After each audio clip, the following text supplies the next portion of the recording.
Like, people don't want the Sexyy Red no more. People don't want... Really? I think so. I think it's maybe because it's my group, but I think people just don't want to hear it no more. Man, I don't... Okay. And in all transparency, I don't do the deep dive in hip hop like I used to.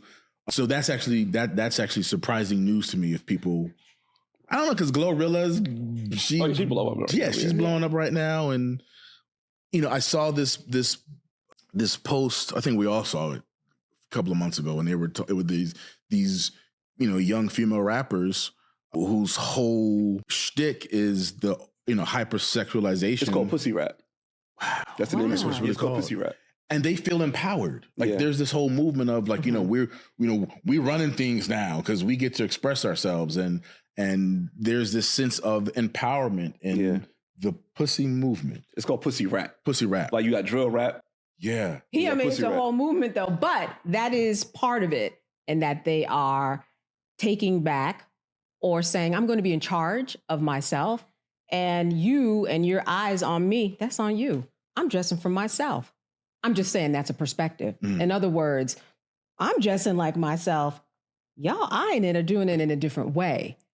So how did it become pussy rap or pussy, you know, the movement? Where, because if I'm twerking or if I'm showing a lot of cleavage, okay, I'm fine with it. What are you saying? It sounds like there's a projection on women who many times are just taking control of what they have and taking agency over your body. And my pushback on that is I don't know how much taking control. Again, somebody's giving you money to do this. I'm making money. Ask a stripper. Now, not all strippers want to be stripping, but some strippers are like, yeah, I made $3,000 this weekend. Tell me where else I'm going to do that. Yeah. And but many of the ones that, you know, I know of or see on TV, they're not even having sex, or they're doing things that are kind of provocative on OnlyFans, but they're making that money. Yeah. So I'm just saying the control factor, I think sometimes, especially when you deal with a woman, comes from the outside. And that many women are taking agency of their body, and then that belongs to them. Kind of, you're invading my space because of the eyes that you put on me. Yeah, I'm not sure if 100% follow. How about 90? You know? Can I get you to 95, sir? Right. Because you know what I mean? So because it sounds like there's some judgment. And I'll cop to that. There probably is a lot of judgment on my behalf. Against pussy rap?